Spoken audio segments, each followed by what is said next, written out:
Good morning. It's a chilly November morning and we are going to do some fishing at the lake. I'm coming out early. If you guys watch Bass Tactical, he says, hey, we got to be out there early. So here I am. I'm here early at the lake.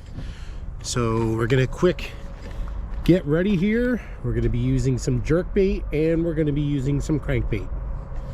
And we'll see if we can get anything. Let's make it happen. Let's make it happen. So as I'm walking here to the spot I like to fish, we're bank fishing today. Going to use a little bit of the crankbait. Going to use some jerk bait. What I'm finding out here is we're having kind of a really nice fall where the weather has been pretty comfortable, but I haven't been catching many fish. So I went online, watched a couple YouTube videos, watched tactical bassing, probably like a lot of you do. And basically, Matt says to me, he says to all of us, if you're comfortable, the fish ain't biting. Pretty much his words. So I'm uncomfortable. It's cold, it's early, and the camera's actually showing it as being a lot lighter than it really is. So I'm out here. It's about just a little after 6 o'clock. Probably could have been out here a little bit earlier. The water's a bit mucky. Not really mucky, but it's stained green. I don't know, we're gonna definitely need those rattles. So I brought out 2 cranks, different colors, and I brought out a jerk bait.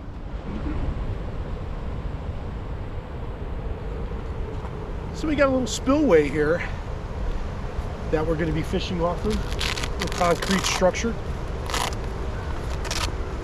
Here's what we're going to be fishing with today. All right, so I got these covers. All right, came unhooked pretty good. Here's what we're going to be fishing with today. Nice color. Going to give that a shot, see what happens. As I said, we're fishing at a spillway right now, and I am seeing some breaks in the water. That's pretty exciting. I'm uncomfortable. Be uncomfortable. Let's see what happens. Let's move you guys a little bit closer.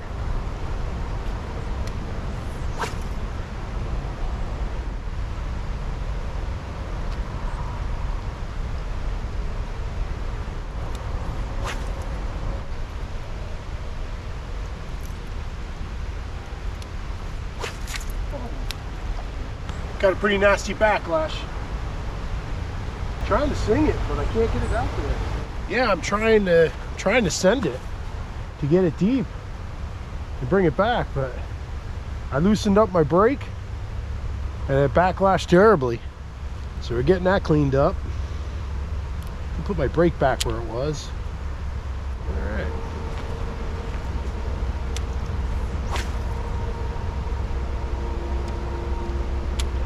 So it looks like winter now. You know, there's pretty much not a leaf on the trees.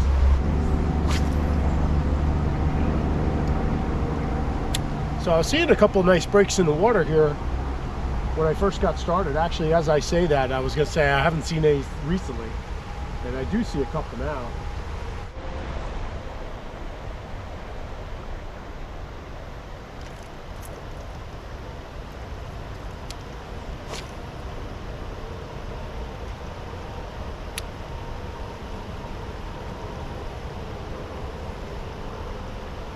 I've only caught 1 or 2 on the crankbait this year. Just really haven't been taking it out all that much. I don't know why, really, to be honest with you. I'm not really sure why. You know what's so crazy is I was trying to horse this lure out there, and I mean, I was really like horsing it and got that backlash like you saw. Now I'm just kind of casting almost a little bit easy. Kind of like a golf swing. One of the issues of fishing off the banks is, well, obviously we're limited to one spot, but we also don't have sonar. So we can't get to those bait balls. We got to pretty much just say, okay, I think this is a good spot. Let's hit the spot and see what happens. And this has been a lucrative spot when it comes to fishing. I got some of my first jerkbait catches right here. Well, we finally got a fish on these Vision 110s. Okay, let's see what we got.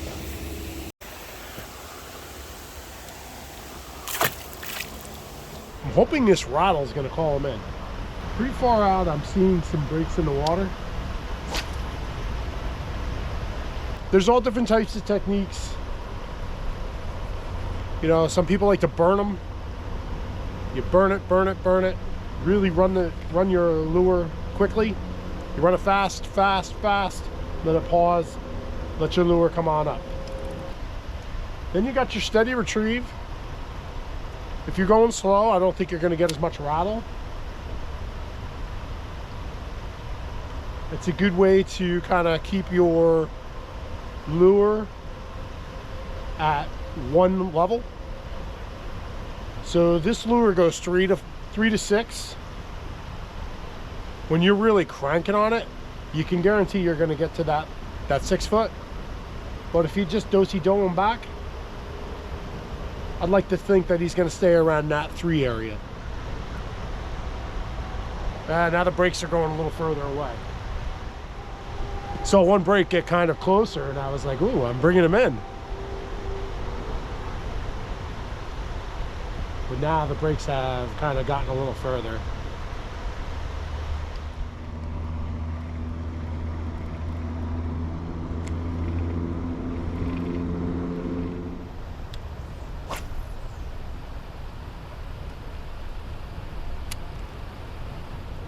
Okay, I am seeing some breaks coming closer. Oh, that was an almost.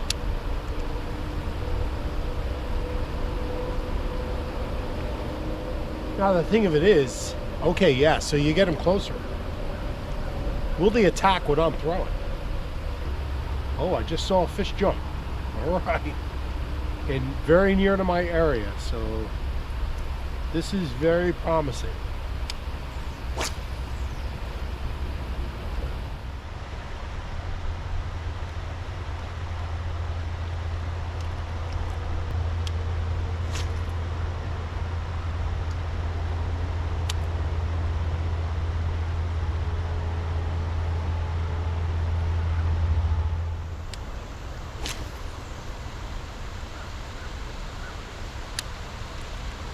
These cameras are so good. They really add so much light. It is not showing how dark it is here at all. It's really pulling in all the light and really helping it for you to see me, which is absolutely great. But it's certainly not showing what I'm putting up with. My hands are freezing, by the way. But I felt like I was kind of calling them in a little bit, and I was seeing some breaks a little closer. But now, not so much. But hopefully they're under there and they're on the hunt, and I can bring one in. Yeah, so as you're fishing in the cold weather like this, you know, you're going barehanded, and eventually your hands just start really getting cold. Really, really getting cold.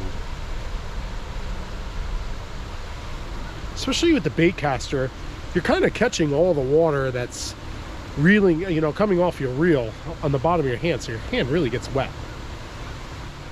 Certainly got breaks on the water. The problem with breaks on the water is you never know what you're dealing with. It could be a sunfish, for all you know. It's so funny how this area works out.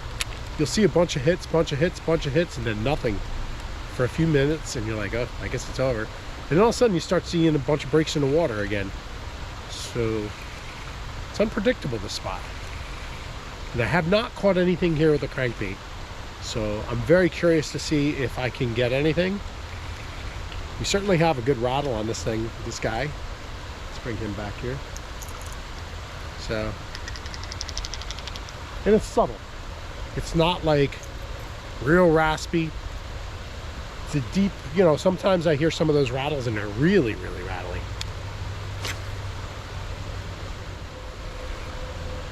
My thumb's what's getting really cold. My thumb's just sitting out there by itself, and that's starting to really feel chilly. Really feeling chilly.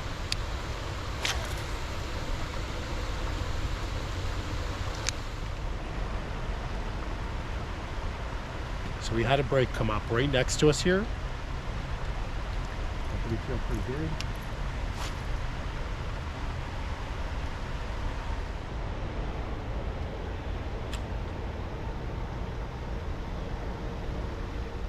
My hands are really cold. My hands are really cold.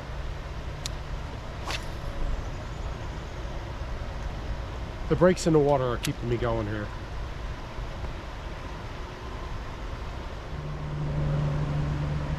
I'm gonna tell you, as the sun's starting to come up now, the lake is getting calmer. Isn't it funny whenever we're like, oh yeah, I'm changing up, I'm changing a lure now, yeah, I'm gonna change. We end up throwing four more casts, 4 or 5 more casts. You're just like, I know I can get something with the sun, I just gotta leave it on.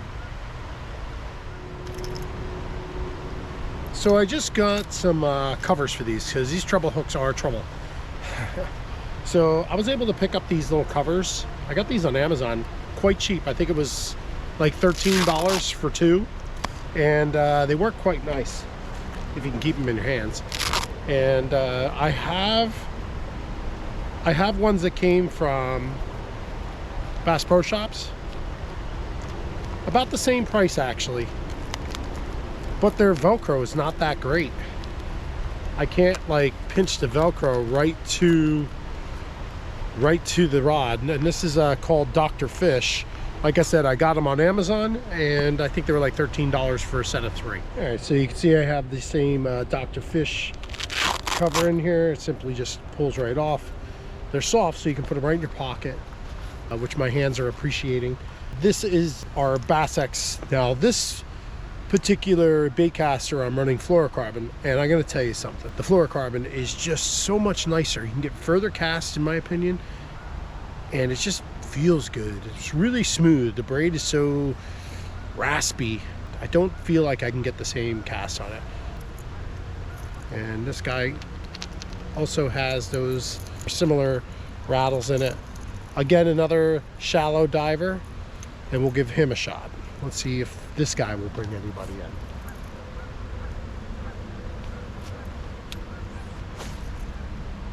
This one's 3 to 5 too, but I'm gonna tell you, I felt like I was able to get him down deeper, quicker. And let's see here. I think this is, I have the name of these here. This is the Big Papa. Big Papa. So 3 to 5 on this one. I think the other one also was 3 to 5, but took a slow dive. This one gets down fast.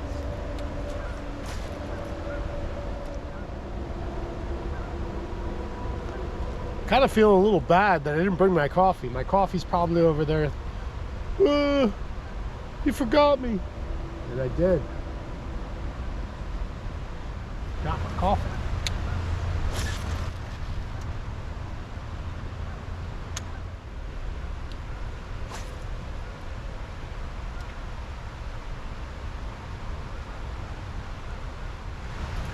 So I literally landed that one right where I saw the fish break, a little bit outside of it. Didn't attract them.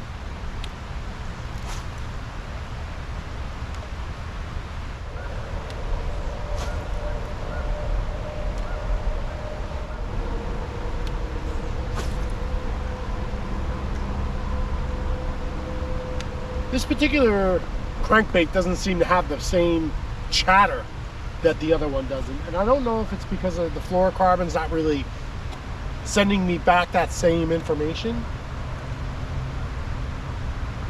or if it's just the lure is a little different. So as I'm sitting here fishing along, all I can keep thinking is I should be on jerkbait. I should be on that jerkbait. But I feel I should give this lure a good opportunity. I mean, when I first started, I didn't see any breaks near me. And now that I've run this rattle and the crankbaits through here a little bit, I'm starting to see some breaks a little bit nearer to me, which doesn't necessarily mean they're gonna bite me, but I may be drawing them in here and they may be feeding on other fish.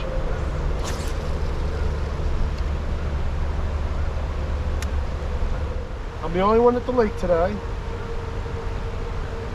It's a chilly morning and not a lot of people, you know, you start losing a lot of fishermen to the colder weather and the earlier days of going out. We have a time change here in New Jersey, which a lot of us do. And, you know, we're setting the clocks back. And now instead of waking up in the daylight, you're waking up in the dark. Some fishermen just don't want to go out there. A lot of guys have wrapped it up. They put their stuff away. Their boats are sealed. My boats are still ready to go out. Both the Javelin and the Bass Tracker. Unfortunately, some of my deeper lakes here in New Jersey, one being Lake Apacon, is drained. Which basically, when they drain Lake Apacon, it takes out a second lake, Lake Musconetcong. That lake also gets drained. Which you think, oh, I gotta get on those lakes. I've been looking around. Maybe you've watched a couple of my videos, the shorts. I've been basically driving around Lake Apacon trying to find a spot that can I get on that lake with my small boat. The big boat, I'm pretty sure the big boat's done, you know, as far as over there. I got one more trip planned, like to go out to Spruce Run and get that boat out there one last time. But as far as getting the Bass Tracker out, I want to get that on Lake Apacon. I did a little bank fishing over there, and I was really there just scouting, but I had a rod with me, and I was able to catch a pretty nice sized pickerel and a pretty decent bass. Yeah, I just caught this nice pickerel, and we're gonna have to get him unhooked and get him back out there. So let's get that done. So I'm doing a little fishing here on Lake Apacon, and we got ourselves a bass as well. The lake is way down and we're trying to take advantage of it. So let's get the return on this guy.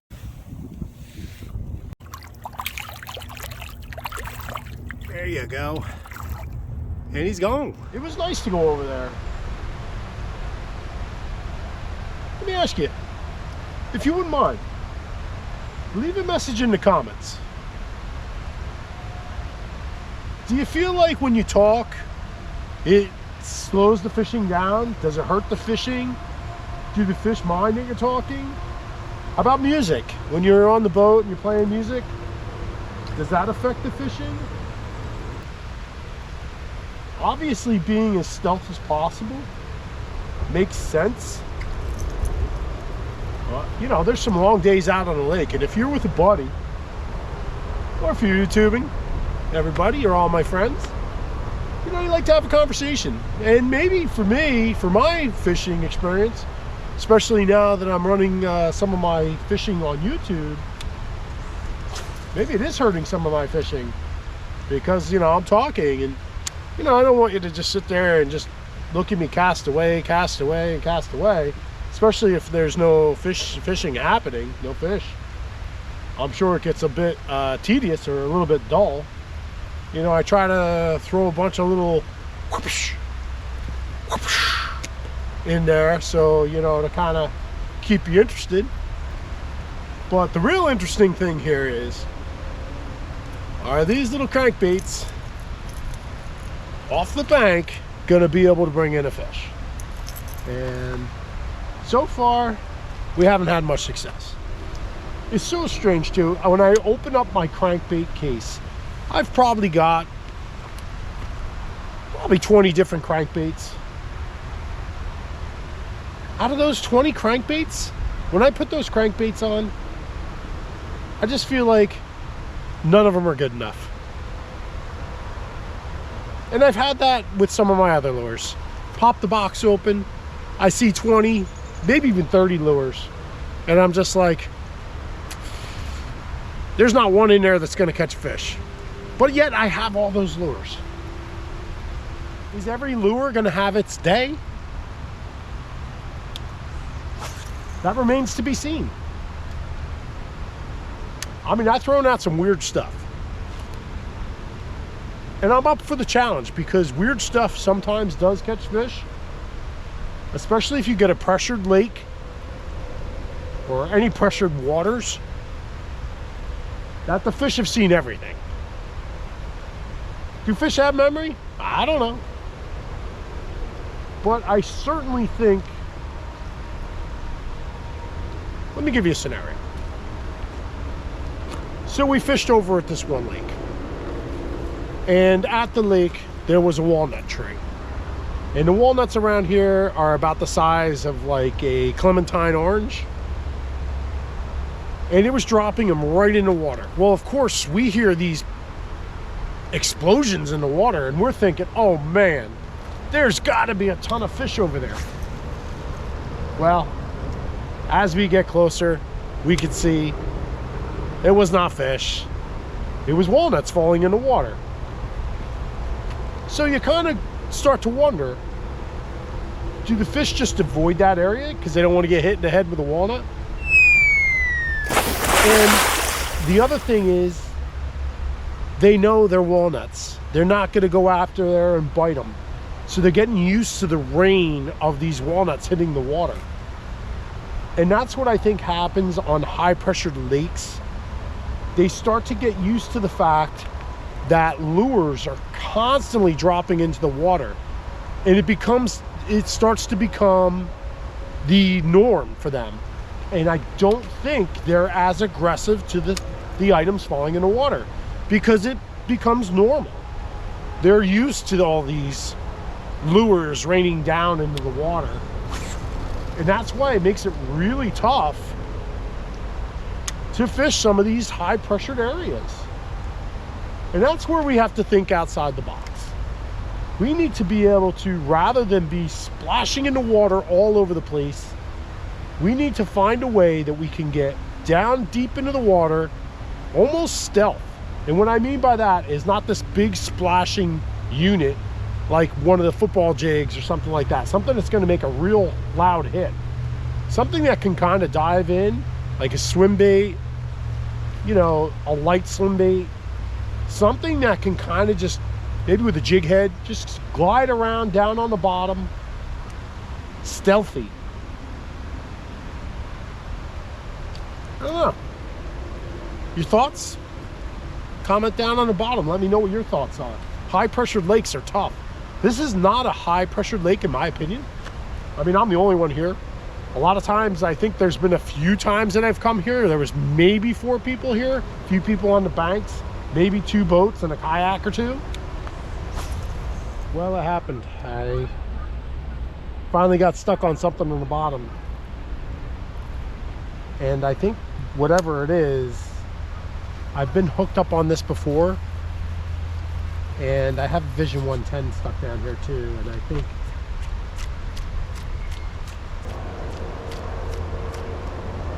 really shitty way to end it.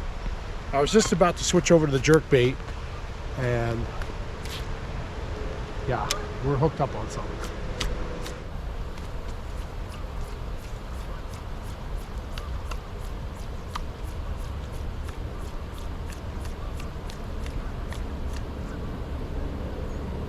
We got it. Yeah, we got it. We got it. You know, I've got a Vision 110 that's stuck right on that same place. There must be a log or something under there. But yeah, I thought for sure we were losing this crankbait. Not that the crankbait caught me anything, but yeah, I thought it was a goner. I was like, yep, I guess I'm losing 2 lures to this log. But I'm switching over to the jerk bait now. Not having any success with these crankbaits here. And as I said, as we near the later morning hours, I don't want to say later, I don't know what time it is. Let's see. I mean, it's 7:45 at this point. That's late for fish. But you know, I thought by coming out here early I was going to be able to nab 1 or 2. You know, my thought was, get the cameras out, maybe you'll catch one. I don't know what it is. These cameras are bad luck for fishing.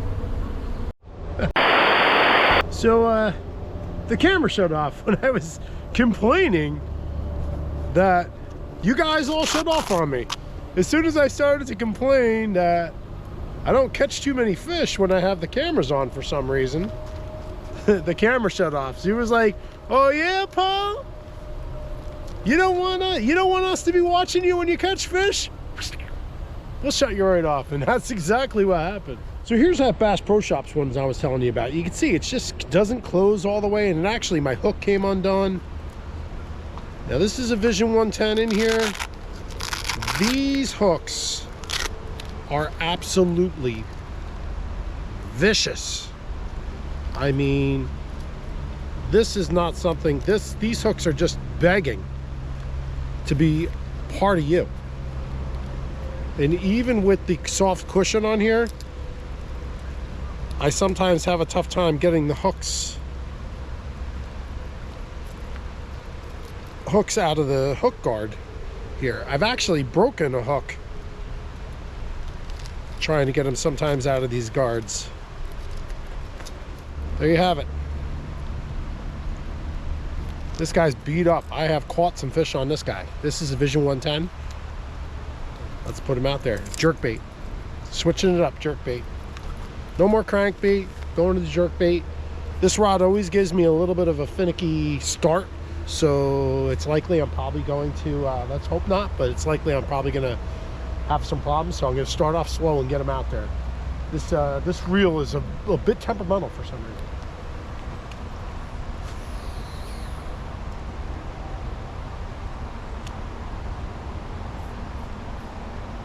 This is one of my new St. Croix. This is an Advid X, and I just put a video out on this guy. I'll put that link somewhere up there. Actually, somewhere up here. It's not going to be here. It's going to be over here. This is poo-poo. See right here? Poo-poo. This is the link. All right, so this is my new St. Croix rod, Advid X, and it's primarily my jerkbait rod. It's the only thing I run on it is only jerkbait. Or at least I haven't run anything else on it but jerkbaits right now. It's got a good flex to it. It's been a good rod for this. So with a jerkbait, you have a different action. You're reeling it in, but kind of like you're reeling in your slack. You know, basically every time we jerk that bait, the rattles are smacking up against the back, and that draws them in. And jerkbait catches are strange. It's not the exciting attack that you're gonna get with some other baits. They usually will come and get you on the stall. So, and what I mean by that is once you get your bait going, you're wham, wham, wham, let it stall, let it come up a little bit, and then bring in that slack, wham, wham, wham, bring in the slack, wham, bring in the slack, wham, wham, wham. You can do it 4 or 5 times. You can do it 2 times. The more erratic, the better. And every time you pull on it, that bait is darting left, right. So basically, you're trying to get those fish to be like, oh, oh, oh. And when it darts, the fish are kind of like, oh, I'm going to lose this guy. So in the stall, they like to get up in front of them and zap them. The thing of it is, that attack is not super exciting because you're in the stall. You're not feeling that crash. You know, you feel when you start going back that, oh my gosh, I had something.